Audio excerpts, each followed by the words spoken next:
അപ്പോൾ ഇന്ന് രാവിലെ തന്നെ ഹൈറേഞ്ചിൻ്റെ ഒരു ഭയങ്കരമായിട്ട് തന്നെ ഹൈറേഞ്ചിനെ ബാധിക്കുന്ന ഒരാളായിട്ട് സംസാരിച്ചു.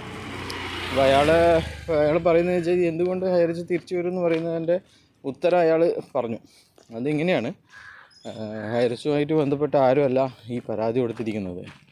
വാത്സൻ എന്ന് പറയുന്ന ഒരാളാണ് ഇതുമായിട്ട് പരാതി കൊടുത്തിരിക്കുന്നത്. അതുകൊണ്ട് തന്നെ ഈ പരാതി നിലനിൽക്കില്ല, അതുകൊണ്ട് നമ്മുടെ കമ്പനി തിരിച്ചു വരുമെന്നാണ് അവർ പറയുന്നത്. അപ്പോൾ ഞാൻ പറഞ്ഞു ഇതൊരു ക്രിമിനൽ കേസാണ്. അത് ഒരാൾ കുത്തിക്കൊന്നു എന്ന് വിചാരിച്ചിട്ട് മരിച്ച ആൾ വന്നിട്ട് പറയുകയോ അല്ലെങ്കിൽ അയാൾ മരിക്കാൻ പോകുമ്പം ഇതാ ഓനാന്ന് തന്നെ കുത്തിക്കൊന്നു എന്ന് പറയേണ്ട ആവശ്യമില്ല.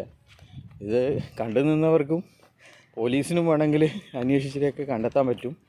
അപ്പോൾ ഇതൊരു ക്രിമിനൽ കുറ്റമായതുകൊണ്ട് തന്നെ ആർക്കും തന്നെ പരാതി കൊടുക്കാം എന്നുള്ള രീതിയിലാണ് ഇതിൻ്റെ നിയമ സംവിധാനം എന്ന് പറഞ്ഞിട്ടുണ്ട്. അപ്പോൾ എനിക്ക് തോന്നുന്നത് മനസ്സിലായിട്ടുണ്ട് തോന്നുന്നു. അതിനൊന്നും മറുപടിയൊന്നും വന്നിട്ടില്ല.